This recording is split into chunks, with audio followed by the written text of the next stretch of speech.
नमस्कार मित्रों, प्रिय विद्यार्थियों, एक बार पुनः आप सभी को जो है दीपावली की बहुत बहुत हार्दिक शुभकामनाएं। हमने जो है इससे पहले की जो क्लास थी उसमें हमने नंद दुलारे वाजपेयी जो हैं उनका निबंध छायावाद उसका अध्ययन किया था।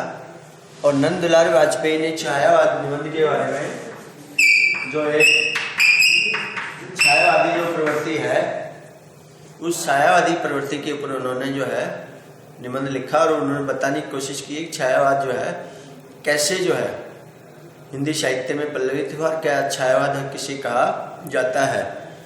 आज जो है हम उससे अगला जो निबंध है छायावाद से अगला निबंध जो है हमारा संत साहित्य की ऐतिहासिक भूमिका, संत साहित्य की ऐतिहासिक भूमिका रामविलास शर्मा जी का निबंध है। ये हम जो है इसका अध्ययन करेंगे। मित्रों, में आपको छायावाद निबंध जो है संत साहित्य की ऐतिहासिक भूमिका, ये जो है निबंध रामविलास शर्मा जी का है। रामविलास शर्मा जी का निबंध है संत साहित्य की ऐतिहासिक भूमिका। यहाँ मैं आपको ये स्पष्ट कर देना चाहूँगा, जब हम हिंदी साहित्य के इतिहास को पढ़ते हैं और उस हिंदी साहित्य के इतिहास में पहला जो हमारा काल विभाजन है उस पहले काल विभाजन में आदि काल को हिंदी साहित्य के इतिहास का पहला काल माना है। और इस आदि काल की जो समय सीमा है 1050 से लेकर के 1375 तक संवत तक जो है ये आदिकाल की समय सीमा आचार्य रामचंद्र शुक्ल ने मानी है। दूसरा जो हमारा इसका जो काल है वो दूसरा काल है भक्ति काल। भक्ति काल, और इस भक्ति काल की जो समय सीमा है वो 1375 से 1700 तक ये सब जो है संवत में है। और संवत आपको मैंने पहले भी बताया था कि 57 साल जो है वो आगे चलता है, 57 साल आगे चलता है संवत। जैसे मान लीजिए अभी 2020 चल रहा है, इसमें हम 57 और जोड़ देंगे तो 7 और 2020, तो अभी संवत कौन से चल रहा है 2077। तो ये जो भक्ति काल जो था, इस भक्ति काल में दो प्रकार की साहित्यिक की धाराएं हमें देखने को मिलती है या साहित्यिक प्रवृत्ति हमें देखने को मिलती है, जिसका आचार्य रामचंद्र शुक्ल ने जो है विभाजन किया है। पहला जो था वो निर्गुण जो है निर्गुण धारा या निर्गुण साहित्य, और दूसरा जो था सगुण धारा या सगुण साहित्य। इस सगुण धारा और निर्गुण धारा दो प्रकार का आदि काल में साहित्य में मिलता है। और ये दोनों ही जो है ईश्वर के रूप को लेकर के जो है ना, एक ये लोग सगुण वाले ईश्वर का जो रूप है वो साकार मानते हैं, जैसे श्री राम श्री कृष्ण वगैरह। तो ये सगुण वाले श्री राम और श्री कृष्ण को आधार मान करके अपनी भक्ति करते हैं, साहित्य लिखते हैं। एक का इष्ट देव जो है राम है और एक का इष्ट देव जो है श्री कृष्ण है। सगुण धारा की दो विभाजित और धाराएं हैं, एक जो है राम मार्गी है, एक जो है कृष्ण मार्गी है। तो कृष्ण मार्गी जो कवि है, भक्त कवि है, वो कृष्ण को अपना आराध्य देव मानता है, और राम मार्गी जो कवि है वो राम को अपना आराध्य देव मान करके साहित्य की रचना लिखते हैं, राम को ही अपना ईश्वर मानते हैं। इसी तरह जो है निर्गुण जो धारा है, इस निर्गुण धारा में एक है संत साहित्य, संत साहित्य, और दूसरा जो है सूफी साहित्य, सूफी साहित्य। तो ये जो संत साहित्य है इसको ज्ञान मार्गी धारा भी कहा जाता है। ज्ञान मार्गी धारा यानी ये जो है ईश्वर को ज्ञान के माध्यम से प्राप्त करना चाहता है। स्वयं जो है शरीर के अंदर कुंडली जागृत करके साधना के माध्यम से ज्ञान प्राप्त करके ईश्वर को प्राप्त करना चाहते हैं।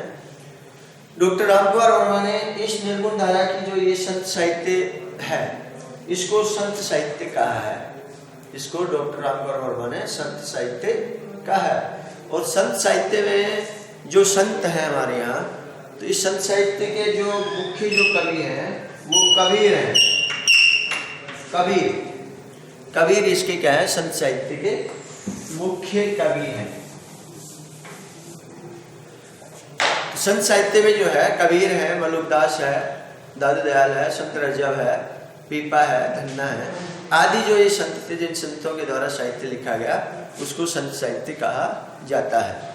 यहाँ हमारे यहाँ सिलेबस में जो लगा रखा है निबंध रामविलास शर्मा जी का, संत साहित्य की ऐतिहासिक पृष्ठभूमि, तो ये है हमारा संत साहित्य। और इस संत साहित्य की ऐतिहासिक पृष्ठभूमि पर उन्होंने जो है निबंध लिखा है कि भाई संत साहित्य की ऐतिहासिक पृष्ठभूमि क्या रही है। तो हम पहले रामविलास शर्मा जी का जो है परिचय जो है देख लेते हैं। रामविलास शर्मा जी 10 अक्टूबर 1912 को ये जो है जन्म इनका होता है, 10 अक्टूबर 1912, और निधन जो है इनका 30 मई 2000, 30 मई 2000 को रामविलास जी का निधन होता है। डॉक्टर रामविलास शर्मा आधुनिक हिंदी साहित्य के सुप्रसिद्ध आलोचक, देखिएगा डॉक्टर रामविलास शर्मा आधुनिक हिंदी साहित्य के सुप्रसिद्ध आलोचक रहे हैं, निबंधकार रहे हैं, विचारक रहे हैं, कवि थे, व्यवसाय से अंग्रेजी के प्रोफेसर, दिल से हिंदी के प्रकांड पंडित और महान विचारक, ऋग्वेद और मार्क्स के अध्येता, कवि, आलोचक, इतिहासवेत्ता, भाषाविद, राजनीति विशारद, ये सब विशेषण उन पर समान रूप से लागू होते हैं। उन्नाव जिला के ऊंच गांव सानी में जन्मे डॉक्टर रामविलास शर्मा ने लखनऊ विश्वविद्यालय से अंग्रेजी में एमए तथा पीएचडी की उपाधि सन 1938 में प्राप्त की। रामविलास शर्मा जी जो हैं लखनऊ से उन्होंने अंग्रेजी में एमए किया और पीएचडी की उपाधि भी जो है उन्होंने अंग्रेजी में प्राप्त की। 1938 में उन्होंने पीएचडी की उपाधि प्राप्त की। सन 1938 से ही आप अध्ययन क्षेत्र में आ गए और 1943 से 1974 तक आपने बलवंत राजपूत कॉलेज आगरा में अंग्रेजी विभाग में कार्य किया। बलवंत कॉलेज आगरा में सन 1938 से लेकर के 1943 से लेकर 1974 तक, हालांकि अध्यापन कार्य में 1938 में ही आ गए थे जब इन्होंने जो है अपना पीएचडी जो है अंग्रेजी में पीएचडी किया था, तब से ही ये अध्ययन के व्यवसाय में जुड़ गए थे। लेकिन बलवंत कॉलेज आगरा में ये 1943 में आए, अंग्रेजी विभाग में कार्य किया और अंग्रेजी विभाग के अध्यक्ष रहे। इसके बाद कुछ समय तक कन्हैयालाल माणिक्य मुंशी हिंदी विद्यापीठ आगरा के निदेशक पद पर भी रहे। डॉक्टर रामविलास शर्मा का साहित्य जीवन का आरंभ 1933 से होता है। डॉक्टर रामविलास शर्मा का साहित्यिक जो जीवन है वो साहित्यिक जीवन 1933 से प्रारंभ होता है। इन साहित्यिक जीवन से मतलब ये है कि भाई इन्होंने साहित्य की जो रचनाएं जो लिखना प्रारंभ की 1933 से प्रारंभ की।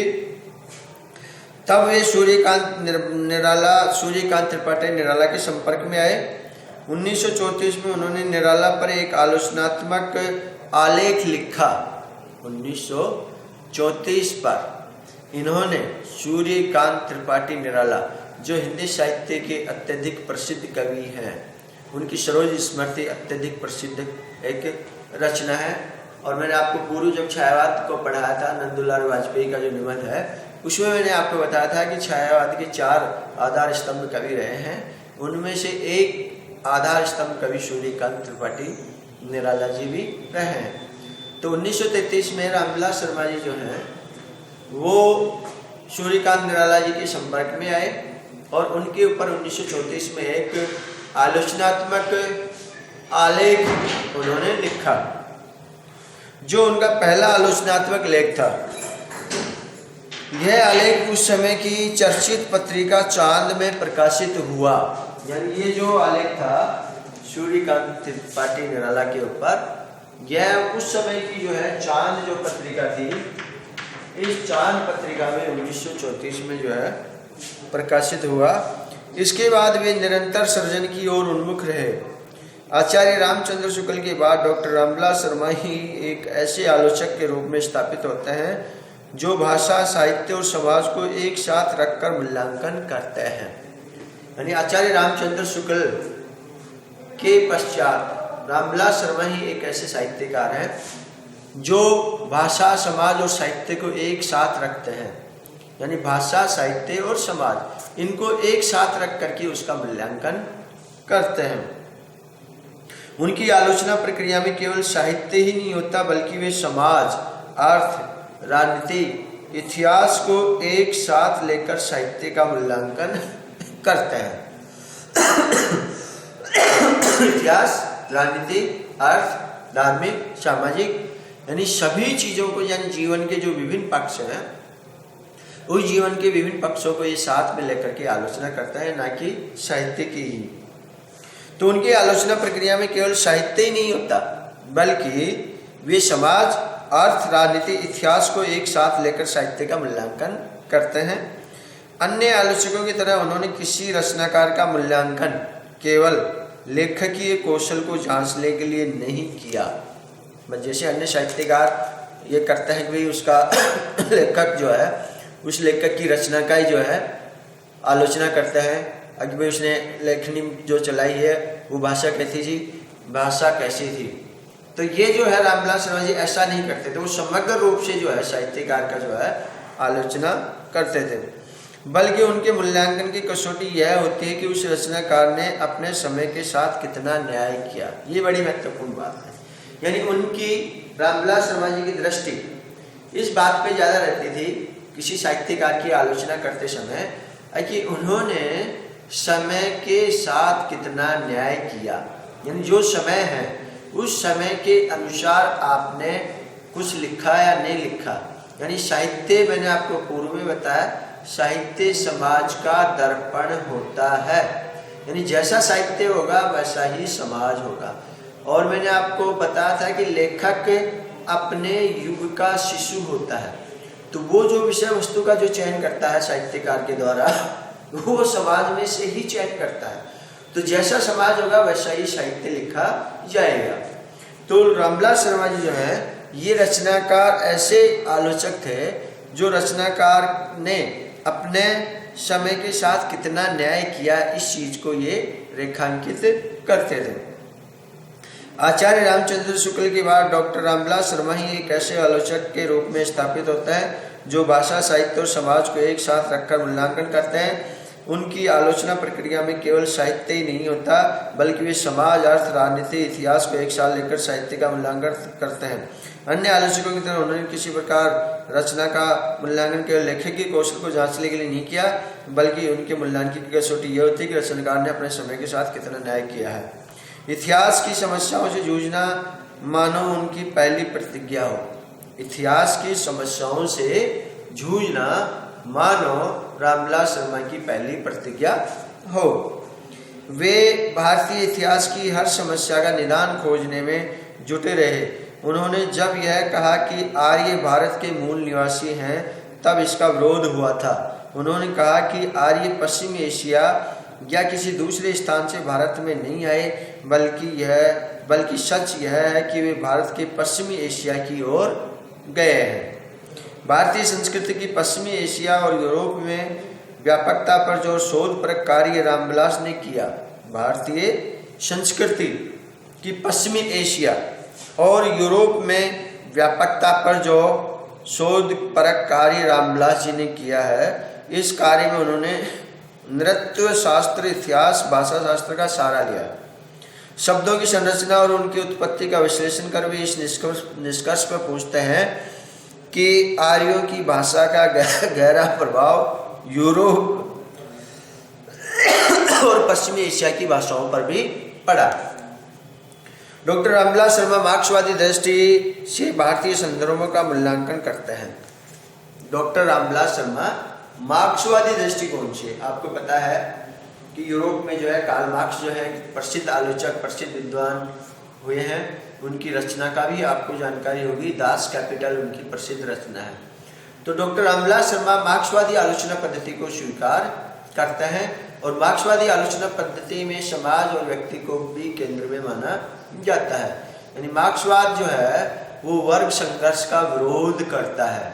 उनके यहाँ वर्ग संघर्ष देखने को नहीं मिलता, यानी वो छोटा बड़ा, ऊंच नीच, मध्यम और उच्च, इन सब का वो मार्क्सवाद विरोध करता है। यानी मनुष्य को एक समान रूप से वो मानते हैं। तो रामविलास शर्मा जी जो हैं वो मार्क्सवादी दृष्टि से भारतीय संदर्भों का मूल्यांकन करते हैं, लेकिन वे इन मूल्यों पर स्वयं तो गौरव करते ही हैं, साथ ही अपने पाठकों को निरंतर बताते हैं कि भाषा और साहित्य तथा चिंतन की दृष्टि से भारत अत्यंत प्राचीन राष्ट्र है। वे अंग्रेजों द्वारा लिखवाए गए भारतीय इतिहास को एक षड्यंत्र मानते हैं। निराला की साहित्य साधना के लिए उन्हें साहित्य अकादमी पुरस्कार 1970 में मिला। इसके अलावा उन्हें सलाका सम्मान 1988 में, भारत भारती पुरस्कार 1990 में, भारत के प्राचीन भाषा परिवार और हिंदी के लिए व्यास सम्मान 1991 में, साहित्य अकादमी का 72 सदस्य सम्मान 1999 में और शताब्दी सम्मान 2000 आदि प्रदान किए गए।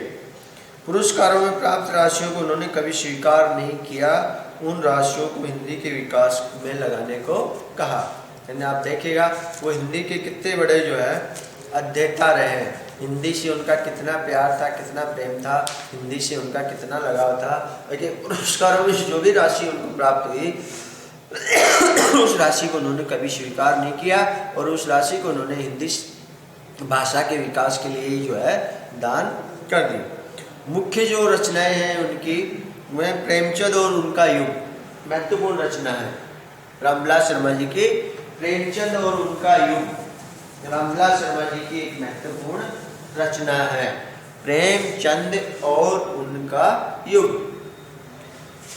निराला, भारतेंदु हरिश्चंद्र, प्रगति और परंपरा, भाषा साहित्य और संस्कृति, भाषा और समाज, आचार्य रामचंद्र शुक्ल और हिंदी आलोचना। निराला की साहित्य साधना 3 भाग। निराला की साहित्य साधना 3 भाग है उसमें। निराला की साहित्य साधना 3 भाग। भारतीय साहित्य की भूमिका, परंपरा का मूल्यांकन, हिंदी जाति का साहित्य, भारतीय साहित्य के इतिहास की समस्याएं, भारतीय नवजागरण और यूरोप, गांधी और अंबेडकर, लोहिया और भारतीय इतिहास की समस्याएं, भारतीय संस्कृति और हिंदी प्रदेश, महावीर प्रसाद द्विवेदी और हिंदी नवजागरण, पश्चिमी एशिया और ऋग्वेद, भारत में अंग्रेज राज और मार्क्सवाद, भारतीय साहित्य और हिंदी जाति के साहित्य की अवधारणा, भारतेंदु युग, भारत की प्राचीन भाषा परिवार और हिंदी, अपनी धरती अपने लोग और घर की बात। ये उनके जो है रचनाएं हैं। मित्रों, कल हम जो है साहित्य की, संत साहित्य की ऐतिहासिक जो भूमिका है या पृष्ठभूमि है, इस निबंध का हम अध्ययन करेंगे। थैंक यू, धन्यवाद।